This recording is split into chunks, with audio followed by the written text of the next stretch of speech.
శివశంకర్ గారు చెప్పండి, ఏమిటి ప్యాకాట్ క్లబ్లు మీరేమో తెరిపించలేకపోతే ప్యాకాట్ బాబులకి ఇబ్బంది కలిగిస్తే మద్యం ధర ఏమో ఎక్కువగా ఉంచారు, నాణ్యమైన మద్యం మేము సరఫరా చేస్తామంటున్నాం చంద్రబాబు గారు అంటే వాళ్ళంతా అట్రాక్ట్ అయ్యారు. ఏమిటి ఇప్పుడు ఏమనిపిస్తోంది? మద్యం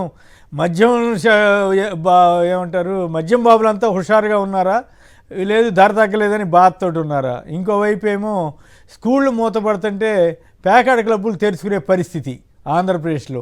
ఇది జరుగుతుందా, నిజమా కాదా?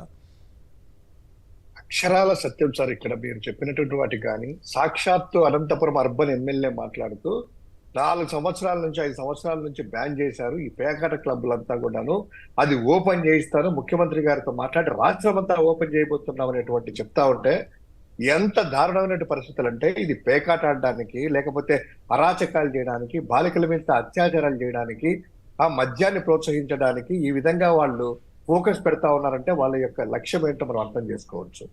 అదే విధంగా స్కూళ్ళ గురించి ఈరోజు నాడు నేడు ద్వారా కావచ్చు, ఇంగ్లీష్ మీడియం కావచ్చు, వీళ్ళందరికీ ట్యాబ్స్ ఇచ్చేసేసి నాణ్యమైనటువంటి బుక్స్, ఒక యూనిఫామ్ తీసుకొని ఒక ప్రభుత్వ స్కూల్లో వెళ్ళినటువంటి విద్యార్థులను చూస్తే వీళ్ళు ప్రైవేట్ స్కూల్స్కి వెళ్తున్నారా ప్రభుత్వ స్కూల్స్కి వెళ్తున్నారా అనేటువంటి తేడా లేకుండా వాళ్ళకి తగ్గట్టుగా కరికులం దగ్గర నుంచి వాళ్ళ అపీరెన్స్ వరకు పూర్తిగా చేంజ్ అయ్యి ఈ యొక్క అందరూ కూడా సంతోషంగా ఉన్నటువంటి పరిస్థితుల్లో మళ్ళీ వాళ్ళకు వచ్చిన ఆలోచన ఏంటంటే, ప్రభుత్వ స్కూల్లో ఇంగ్లీష్ మీడియం అభివృద్ధి చెందితే వారి యొక్క సహచర మంత్రివర్యులు నారాయణ గారి స్కూల్స్కి ఏమన్నా అడ్మిషన్లు అన్ని కూడా పడిపోతున్నాయి కాబట్టి దీన్ని నిర్వీర్యం చేస్తే, ప్రభుత్వ విద్యా విధానాన్ని నిర్వీర్యం చేస్తే, స్కూల్స్ అన్ని కూడా మూసివేస్తే, దీన్ని డిస్కరేజ్ చేస్తే, నారాయణ విద్యా సంస్థలు ఒకటే కదా ఈరోజు దాదాపు 90% వరకు ప్రైవేటు విద్యాలయాల్లో ఎవరు ఉన్నాయంటే 90% నారాయణయే. చిన్న మారుమూల పల్లెల దగ్గర నుంచి ఇక్కడ పెట్టి దాదాపు ₹1,00,000 మినిమం దగ్గర నుంచి 3 లక్షలు 4 లక్షల వరకు ఫీజులు ముక్కు పిండి వసూలు చేస్తున్నారంటే నారాయణనే. వాళ్ళ యొక్క సహచర మంత్రివర్యులకి ఎంకరేజ్ చేయడానికి ఏమన్నా లోకేష్ గారు కంకణం కట్టుకున్నారా? ఎందుకు ఈ విధంగా స్కూల్స్ మీద నిర్లక్ష్యం చేస్తా ఉన్నారు? ఏదో విజిలెన్స్ అంటారు, అదంటారు, ఎంక్వైరీలు అనేటువంటిది కాలయాపనే. కానీ ఈ యొక్క విద్యా సంవత్సరంలో గతంలో మేమిచ్చినటువంటి ఆ బుక్స్ కానీ స్కూల్ కిట్స్ కానీ అవి మాత్రమే స్టిక్కర్ మార్చి పంపించారే కానీ ఈ రోజు వరకు ఆ ఇంగ్లీష్ మీడియం మీద కానీ, ఆ ఐబీ సిలబస్ మీద కానీ, లేకపోతే ట్యాబ్స్ మీద కానీ ఎందుకు మీరు దానికి ఎందుకు మాట్లాడలేకపోతున్నారు? ఎందుకు దాన్ని ఎంకరేజ్ చేయలేకపోతున్నారు? ఒకసారి సమాధానం చెప్పాలి. ఇందాక మన విజయబాబు సార్ మాట్లాడుతూ ఇది టూ ఎర్లీ, మనం మాట్లాడితే జనాలు ఏమనుకుంటారు, ఏదో ఈర్ష్యపడుతున్నారు.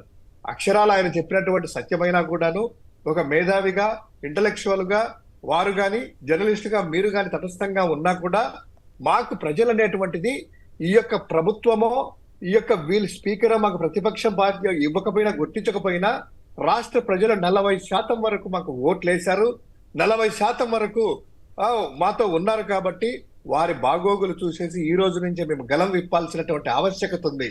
వేచి చూడాల్సినటువంటి రాజకీయం చేయాల్సినటువంటిది అయితే మీరు అన్నట్టు ఆ రోజే నాణ్యమైనటువంటి మందు మేము ఒక మాట అన్నా, లేకపోతే పేట క్లబ్లు ఆ రోజన్నా, ఒకవేళ మెజారిటీ ప్రజలు అది కోరుకుంటే రాజకీయం కోసం అయితే కనుక ఈ రోజు ముఖ్యమంత్రిగా జగన్మోహన్ రెడ్డి గారు మళ్ళీ ఆయన అధికారం కొనసాగించేవాళ్ళు. కానీ సొసైటీని బాగుపరచాలి, విద్యార్థులను భవిష్యత్తు బాగుండాలి, ఈ యొక్క వైద్యం అందించాలి, నాణ్యమైనటువంటి వైద్యం అందించాలి. కాబట్టే స్వాతంత్రం వచ్చినప్పటి నుంచి లేనటువంటి ఉమ్మడి రాష్ట్రంలో లేనటువంటి 17 మెడికల్ కాలేజీలు తీసుకొని వచ్చేసి ఈ రోజు ఇక్కడ ఏర్పాటు చేశాము. ఈయన సత్యకుమార్ గారు అన్నారు కదా, ఆయన ఆరోగ్య శాఖ మంత్రి, ఇంతవరకు ఆరోగ్య శాఖను మూసేస్తున్నామని సాక్షాత్తు వాళ్ళ కలీగ్ ఆయుష్మాన్ బాబుకి ఇవ్వాలి, నిధులు లేవు, దాదాపు ఇదే చేసుకోండి అంటే ఒక్క మాట కూడా ఆయన మాట్లాడేటువంటి దాఖలాలు లేవు. అంటే ఇండైరెక్ట్ గా ఆరోగ్య శాఖను మీరు మూసేయబోతున్నారా? ఖచ్చితంగా చెప్పాలి, ఆరోగ్య శాఖను మూసేయబోతున్నారా? ఇక మీదట ఎందుకంటే ప్రభుత్వ హాస్పిటల్స్ లో ఫీచర్స్ ఫెసిలిటీస్ నాడు నేడులో చేస్తా అంటే వాటిని పడగేస్తున్నారు. ఈ రోజు ప్రైవేట్ హాస్పిటల్స్ అంతా కూడా భయపడుతున్నాయి. ఆ పెంబసాని గారి స్టేట్మెంట్ ఇచ్చిన తర్వాత కేంద్ర మంత్రి అలా చెప్తున్నారంటే ఆరోగ్యశ్రీ ఇక్కడ తీసుకుంటే నిధులు లేవంటున్నారు కదా, మాకు వస్తాయో లేవనేటువంటి సగం హాస్పిటల్స్ చేతులు ఎత్తే పరిస్థితి వచ్చినాయి. అది వైద్యం అందించడం లేదు, ఎందుకంటే నిధులు లేవు. ఇక మీరందరూ కూడాను ఆయుష్మాన్ బాబుకి వెళ్ళండి కేంద్ర ప్రభుత్వ సంస్థకి అయినటువంటిది అంటే ఇక్కడ డిస్కరేజ్ చేసినట్టు అవుతుంది, దానికి సంబంధించినటువంటి లేదు. ఇంకోటి, రోడ్స్ బాగలేవు అనేటువంటిది మాపై నిందలేసేసి ఈ రోజు ఆ రోడ్స్ వేస్తారంట, టోల్ గేట్లు అంట, 4P అంట. ఆయన ఏదో కొత్తగా కనుక్కున్నట్టు 4P అంటే ఏందబ్బా 4P అంటే మామూలుగా పీపీపీ భాగస్వామి ఉంటది, పబ్లిక్ ప్రైవేట్ పార్ట్నర్షిప్ అని.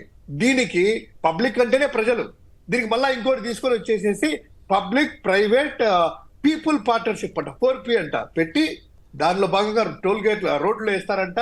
కాకపోతే టోల్ గేట్లు విధిస్తారంట, ప్రజల మీద నుంచి రాబడతారంట. నేషనల్ హైవేస్ కే కట్టలేక 150, 200 జనాలందరూ అల్లాడుతుంటే ఇక్కడ పల్లెల్లో వేసే రోడ్లకు కూడాను టోల్ గేట్లు పెట్టాలనేటువంటి ప్రతిపాదన ఉందనేటువంటిది నిన్న ఈనాడు పత్రికలు చూసాం, తర్వాత సోషల్ మీడియాలో. అంటే వారు చేసేటి ఎలా ఉందంటే ప్రజల మీద భారం వేద్దాం, ప్రభుత్వ వ్యవస్థను కుప్పగొలుస్తాం, ప్రైవేట్ వ్యవస్థను మనకు అనుకూలంగా వాళ్ళకి చేస్తామన్నారు. ఇంకోటి మీరు అన్నట్టు ఇందాక విజయబాబు గారు కరెక్ట్ గా చెప్పారు, 44,000 మంది ఉమెన్ ట్రాఫికింగ్ అయిందని ప్రతి మీటింగ్ లో చెప్పి చెప్పి చెప్పి వాలంటీర్ల మీద ద్వేషమే కాకుండా ప్రజల్లో ఒక భయం తలకనటువంటి చేశారు కదా. ఈ రోజు ఢిల్లీలో దీక్ష చేస్తుంటే జగన్ గారు 36 మందిని చంపారనేటువంటిది ఒక అక్కడ ప్రజెంటేషన్ కూడా ఇచ్చారు, ఎవరెవరు చనిపోయింది బుక్లెట్స్ ఇచ్చేసి అంతా ఇచ్చినా కూడా అసెంబ్లీలో హోంమంత్రి మాట్లాడతారు, ముఖ్యమంత్రి గారు మాట్లాడతారు, చంద్రబాబు గారు ఆ 36 మంది ఇవ్వండి లేదా కేసు పెడతాం, ఎందుకు కేసు పెట్టకూడదని ఎటకారంగా అవహేళనగా ఆ హోంమంత్రి అనిత గారు పులివెందుల ఎమ్మెల్యే మీద ఎందుకు కేసు పెట్టబుద్ది అంటున్నారు. ఈ రోజు పవన్ కళ్యాణ్ గారిని అడగండి, 44,000 మంది గత ప్రభుత్వంలో తప్పిపోయినారన్నారు కదా, ఎందుకు పవన్ కళ్యాణ్ గారి మీద మీరు కేసు పెట్టకూడదు, ఆ 44,000 మంది డీటెయిల్స్ ఎందుకు తీసుకోకూడదు?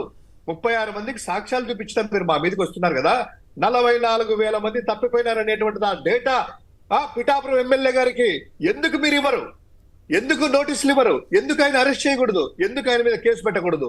మీ లాంగ్వేజ్ లోనే 36 మంది డీటెయిల్స్ ఇచ్చి అంటున్నారు కదమ్మా అనితమ్మ గారు, మీరు పిఠాపురం ఎమ్మెల్యే గారి మీద ఎందుకు మీరు కేసులు పెట్టరనేటువంటిది మేము డిమాండ్ చేస్తా ఉన్నాము. ఇంకోటి సార్, ఇక్కడ 2/6 అమలు చేసేటువంటిది ఆశలు వాళ్లకు ప్రజల్లోకి క్రియేట్ చేసేసి వాళ్ళ ఓట్లన్నీ దండుకున్నారు.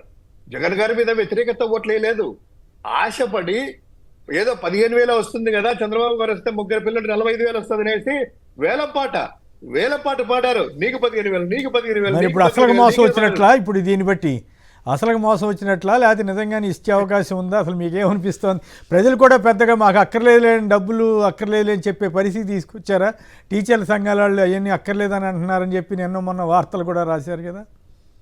ఒకటి సార్, ఈ రోజు ఎవరైనా నోరు విప్పితే వైఎస్ఆర్ కాంగ్రెస్ పార్టీకి ఓటు వేశారు, వాళ్ళకి ఓటు వేయలేదు అనేటువంటి ఉద్దేశంతోనే వెళ్ళి వాళ్ళ ఇల్లు కూర్చేసి వాళ్ళు ఏమి దాడులు చేస్తా ఉన్నారే, ఈ ప్రభుత్వానికి ఒక సాధారణమైనటువంటి పౌరులు ఎవరైనా కూడాను ఎందుకు ఇవ్వలేదని ఎదిరించేటువంటి దమ్ము ధైర్యం ఉందా సార్? అలాంటి పరిస్థితులు ఉన్నాయా? ప్రజాస్వామ్యం ఉందా? ఈ రోజు ఏమంటే వీలాంటి వాళ్ళు రిస్క్ చేసేసి ఏదో మాట్లాడతారు విజయబాబు గారు లాంటి వాళ్ళు. ఈ రోజు అంత మాట్లాడే ధైర్యం ఉందా? జనాలను అట్లా తయారు చేసి పెట్టారు. ఎవరైనా కూడా ప్రభుత్వాన్ని ఎదిరిస్తే, ఎవరైనా విమర్శిస్తే ఊచకోత కోసేటువంటి పరిస్థితి, ఇళ్ల మీద దాడులు చేసే పరిస్థితి, ఆస్తులు ధ్వంసం చేసే పరిస్థితి, ప్రాణాల మీద దాడులు చేసే పరిస్థితి. ఈ యొక్క పరిస్థితుల్లో ఇప్పుడిప్పుడే జనాలు మనసులో బాధపడుతున్నారు తప్ప ఓపెన్ అయి బయటకు వచ్చేటువంటి ఆ యొక్క ఎన్విరాన్మెంట్, ఆ యొక్క వాతావరణం అనేది కనిపించలేదు. ఖచ్చితంగా ఉంది సార్, ఎందుకంటే జగన్మోహన్ రెడ్డి గారు ఈ స్కూల్ స్టార్ట్ అయితేనే ఇమీడియట్ అమ్మఒడి వచ్చిండేది, మినిమం అయినటువంటి చెప్పిన 15,000 వచ్చిండేది తల్లికి. అదే విధంగా ఈ రోజు రైతులకి ఆ యొక్క సెంట్రల్ గవర్నమెంట్ ఇచ్చింది కదా, వాళ్ళ యొక్క ప్రధాన మంత్రి సంబంధించిన కిసాన్ సంబంధించింది, వాటితో పాటు రాష్ట్ర ప్రభుత్వం కూడా వేసిండేది కదా ఒక మొదటి విడత. జగన్మోహన్ రెడ్డి గారు ఉంటే ఆ విడత వేసిండే వాళ్ళు, ఆయన ఉండింటే ఈ పాటికి వేసిండే వాళ్ళు అనేటువంటిది చర్చ లబ్ధిదారులు అందరిలో ఉంది. ఈ రోజు ఏదో లబ్ధిదారులు 10 మందో 20 మందో 2,000 మందో 2 లక్షల మందో కాదు సార్.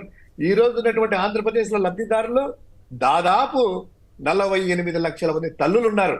అంటే దగ్గర ఒకరికి ఒక 30% వేసుకున్న 70 నుంచి 80 లక్షల మందికి అమ్మఒడి రావాలి. వాళ్ళకి ఇప్పుడు తల్లి వందనం అంటే అమ్మఒడి అక్కర్లేదు కాదు, అమ్మఒడి ఇచ్చినా పోయినా ప్యాకెట్ క్లబ్బులు తెరిస్తే ఆంధ్రప్రదేశ్ ప్రజలంతా చాలా సంతోషంగా ఉంటారా? అలాగే మందు ధరలు తగ్గిస్తే, ఇంకా తగ్గించలేదని గొడవ చేస్తున్నారంట, మందు ధరలు తగ్గిస్తే ఆంధ్రప్రదేశ్ ప్రజలంతా హ్యాపీగా ఉంటారా? మీరు అన్నట్టు వాళ్ళకి ఏంటంటే సార్, ఈ పేకాట క్లబ్బులు అనేటువంటి స్టార్ట్ చేస్తే ఈ రిటైర్డ్ ఎంప్లాయీస్ వీళ్ళందరూ కూడా ఉన్నారు కదా, వాళ్ళు ఆయన చెప్పిన దాని ప్రకారం రిటైర్డ్ ఎంప్లాయీస్ వీళ్ళందరికీ ఆ యొక్క చర్చ అనేటువంటిది ఇప్పుడు ఖాళీగా పెట్టారనుకోండి సార్, జనాలకు వచ్చేసేసి ఈ ప్రభుత్వం బాగలేదు అది బాగలేదు అని చెప్పేటువంటిది ఒక డిస్కషన్స్ న్యూసెన్స్ క్రియేట్ కాకుండా, అంటే వాళ్ళకి అనుకూలమైనటువంటిది ఇట్లాంటివన్నీ వ్యతిరేక మాటలు రాకుండా ఆ పేకాట క్లబ్ లో కూర్చొని ఆడుకుంటా ఉంటారులే వాళ్ళది. తర్వాత మందు కూడా ఎంకరేజ్ చేశారు, ప్యాకెట్ లో కూర్చున్నాడు మందు తాగుతారు, మందుని ఎంకరేజ్ చేస్తారు, దానివల్ల ఏదో మా బృందం. ఇంకోటి వాళ్ళు అన్నారు కదా ఈ బ్రాండ్ ఆ బ్రాండ్ ఇది అని, అవన్నీ కూడా దొరుకుతా ఉన్నాయి. అవన్నీ ఎందుకు బ్యాన్ చేయలేదు? ధరలు అదే ధరలు ఉన్నాయి కదా, ఎందుకు ఆ ధరలు తగ్గించలేదు? కొత్త బ్రాండ్ ఇంట్రొడ్యూస్ చేశారా కానీ పాత బ్రాండ్లన్నీ ఉన్నాయి, పాత ధరలకే అమ్ముతున్నారు. ఎందుకు పాత బ్రాండ్లు ఎన్ని కూడాను బ్రాండ్లు పోయినాయి, కుళ్ళిపోయినాయి, కాలేయం దెబ్బతింది అని చెప్పి చెప్తున్నారు కదా, ఆ బ్రాండ్లన్నీ ఎందుకు బ్యాన్ చేయలేదు? మరి ఎందుకు అవే కొనసాగిస్తున్నారు? అదే కొత్తగా కొత్త కొత్త బ్రాండ్లను ఇంట్రొడ్యూస్ చేశారే కానీ ధరలు మాత్రం ఎక్కడా కూడా తగ్గించలేదు, అదే ధరలకు అమ్ముతా ఉన్నారు. అదే వ్యవస్థ కొనసాగుతా ఉంది.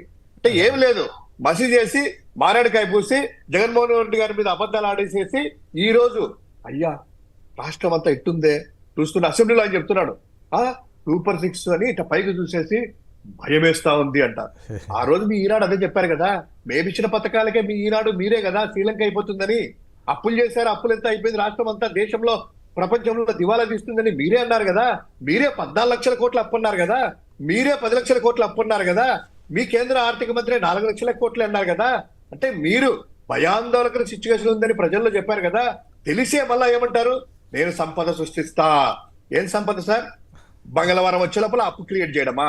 ప్రతి మంగళవారం వచ్చే 3,000 కోట్లు, ప్రతి మంగళవారం వచ్చే 2,000 కోట్లు, ప్రతి మంగళవారం వచ్చే 5,000 సెక్యూరిటీ బ్రాంచ్ ద్వారా ఇవన్నీ పెట్టుకోవడానికి ఇదేనా సంపద? అంటే అదేనా? లేకపోతే టోల్ గేట్ చేసి ప్రజల మీద వేయడమా అన్నారు కదా. అంటే నేను ఏం చెప్తున్నట్టు ఇదంతా కూడాను ఆయన ఈ రోజు పైకి చూసి భయం వేస్తుంది అనేటువంటి మాటలు అంటుంటే ప్రజలందరూ కూడాను నవ్వుకుంటున్నారు. నాకు అనుభవం ఉంది, రాష్ట్రం నాశనం అయింది అన్నావు, సంపద సృష్టిస్తా అన్నావు, నేను చేస్తాను అన్నావు, నమ్మకాన్ని క్రియేట్ చేశావు. ఈ రోజు అదే నోటుతో అయ్యా మనం ఏం చేయలేము. ప్రజల్లో ఏంటంటే అయ్యా రాష్ట్ర పరిస్థితి బాగాలేదు అందుకని చంద్రబాబు చేయలేకపోయినాలే అనేటువంటిది మళ్ళీ రెండో కలరింగ్ చూసేసి ఆ పథకాలు ఎగ్గొట్టడానికి ఒక ఉపాయం సార్. ఆ పథకాలు ఎగ్గొట్టడానికి ఇప్పుడు ఎగ్గొట్టేట్టే ఇయర్ రావాల్సిన అమ్మఒడి రాలేదంటే నెక్స్ట్ ఇయర్ ఇస్తారంట. ఆ విధి విధానాలు రూపొందించాలి, డేటా లేదన్నారు. జగన్మోహన్ రెడ్డి గారు 2 నిమిషాలు చెప్పారు ప్రెస్ మీట్ పెట్టి, డేటా ఏముందయ్యా, ఆల్రెడీ ఈకేవైసీ అయిపోయింది, తల్లుల అకౌంట్లు అన్ని కూడా రెడీగా ఉన్నాయి, వాళ్ళకి ఎవరెవరు సంబంధించింది కూడా బ్యాంక్ అకౌంట్లు కూడాను లింక్ అయి ఉన్నాయి. ఎవరుంటారంటే 1వ తరగతికి ఎవరైనా కొత్తగా వచ్చింటారు చూడు, వాళ్ళు అయి ఉంటాయి. వాళ్ళకి ఎందుకు మున్సిపల్ ఇది సచివాలయ ఉద్యోగులు 10 మంది ఉన్నారు కదా, మీరు పెన్షన్ పంపించారు, ఒక్క రోజులో పంచుతున్నారు కదా, వాళ్ళు మేము చేసిన వ్యవస్థ కదా, వాళ్ళు ఇళ్ళకి పంపిస్తే కనుక 2 రోజుల్లో డేటా తీసుకురారా? 10 మంది ఉద్యోగులు ఉన్నారు, 2,000 ఇళ్ళకి కలిపి. ఆ 2,000 ఇళ్ళలో ఎంతమంది ఉంటారు సార్? 1వ తరగతి కొత్తగా జాయిన్ అయిన వాళ్ళు ఒక్క 2 రోజుల్లో డేటా ఇస్తారు కదా, ఇంప్లిమెంట్ చేయడానికి ఎందుకు మీకు ఆలస్యం? అంటే ఎగ్గొట్టాలి, ఏదో ఒక సాకులు చెప్పించేసి ఈ ఇయర్ ఎగ్గొట్టేస్తారు, నెక్స్ట్ ఇయర్ ఎగ్గొడతారు, పశువు కుగ్గం లాగా లాస్ట్ ఇయర్ ఇవ్వాలనేటువంటి ప్లాన్ ఉన్నట్టుంది. ఆ పప్పులే ముడకవు సార్. ప్రజలు ఈ రోజు నోరు పెట్టుకోయినా కూడా మేధావులైనా కూడా కనీసం అంటే ప్రజల కోసమైనా బయటికి రావాల్సినటువంటి పరిస్థితులు వస్తాయి.